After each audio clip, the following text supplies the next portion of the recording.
বর্তমানে বহুল আলোচিত প্রণালীর ভেতরে একটি প্রণালী হচ্ছে বাবেল মানদেব প্রণালী। সো বন্ধুরা, আজকের ভিডিওতে আমি এই বাবেল মানদেব প্রণালী নিয়ে কথা বলবো। তার আগে আমরা একটু প্রণালী জিনিসটা কি এটি একটি বুঝে আসি। প্রণালী হচ্ছে দুটি স্থল ভাগকে, অর্থাৎ দুটি স্থল ভাগকে যে সংকীর্ণ জলপথ পৃথক করে রাখে সেটাই হচ্ছে একটা প্রণালী। অথবা দুটি জল ভাগকে যে সংকীর্ণ সরু জলপথ দ্বারা সংযুক্ত করা হয় সেটি হচ্ছে মূলত প্রণালী। সো আপনারা এপাশে দেখতে পাচ্ছেন যে এই যে এটা হচ্ছে রেড সি বা লোহিত সাগর, এপাশে আছে গালফ অফ অ্যাডেন বা অ্যাডেন উপসাগর।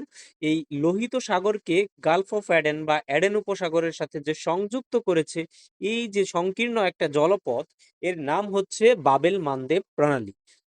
অর্থাৎ এই বাবেল মানদেব প্রণালীটা লোহিত সাগরকে গালফ অফ অ্যাডেন বা অ্যাডেন উপসাগরের সাথে সংযুক্ত করেছে। এবার আমরা দেখব যে এই গালফ অফ অ্যাডেন এবং লোহিত সাগরের পাশাপাশি এটি পৃথক করেছে কাকে কাকে। আপনারা দেখতে পাচ্ছেন যে এই পাশে হচ্ছে ইয়েমেন, যেটা হচ্ছে এশিয়া মহাদেশের অন্তর্ভুক্ত একটি দেশ। আর এ পাশে হচ্ছে জিবুতি, যেটা হচ্ছে আফ্রিকা মহাদেশের একটি দেশ।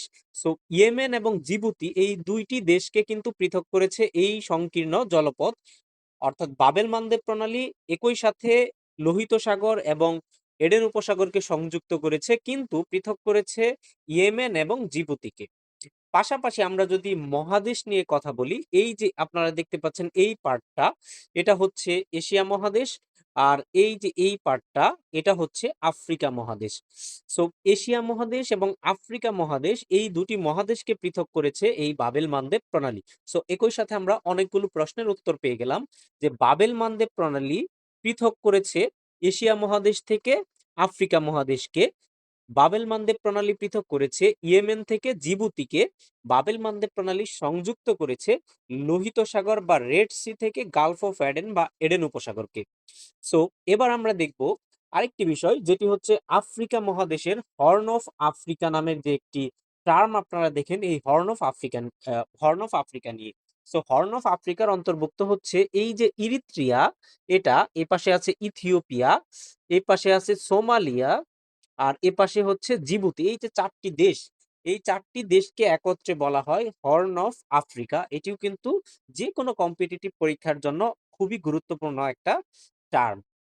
সো আমরা আজকের ভিডিও থেকে শিখলাম যে বাবেল মানদেব প্রণালী এটি হচ্ছে লোহিত সাগরকে গালফ অফ এডেন বা এডেন উপসাগরের সাথে সংযুক্ত করেছে, পৃথক করেছে ইয়েমেন থেকে জিবুতিকে এবং পৃথক করেছে এশিয়া মহাদেশ থেকে আফ্রিকা মহাদেশকে। আর এই পাশে আমরা পড়লাম যে ৪ টা দেশ, এই ইরিত্রিয়া, ইথিওপিয়া, সোমালিয়া এবং জিবুতি, এই ৪ টা দেশকে বলা হয় হর্ন অফ আফ্রিকা। সো এবার আরেকটি বিষয় আপনাদেরকে বলে রাখছি যে এই পাশে হচ্ছে ইন্ডিয়ান উপসাগর, ইন্ডিয়ান অশেন বা হচ্ছে ভারত মহাসাগর। এই ভারত মহাসাগর থেকে এসে এই পাশে গালফ অফ এডেন বা এডেন উপসাগর। এডেন উপসাগর থেকে এই পাশে হচ্ছে বাবেল মানদেব প্রণালী। সো বাবেল মানদেব প্রণালী পার হয়ে এই পাশে গেলে হচ্ছে রেড সি বা লোহিত সাগর। এই লোহিত সাগর দিয়ে এই দিকে যদি আমরা চলে যাই তাহলে আমরা পাবো মিশর এবং মিশরের সুয়েজ খাল। এবং সুয়েজ খালকে পার হয়ে আমরা পরবর্তীতে চলে গেলে সেখানে পাবো ভূমধ্য সাগর, এবং ভূমধ্য সাগরের পরেই কিন্তু হচ্ছে ইউরোপ মহাদেশের ইতালি। সো আজকের ভিডিওতে এতটুকুই। পরবর্তীতে আমরা নতুন কোনো স্ট্রেইট নিয়ে কথা বলবো বা নতুন কোনো প্রণালী নিয়ে কথা বলবো। ততক্ষণ পর্যন্ত আমাদের সাথেই থাকুন। ধন্যবাদ সকলকে।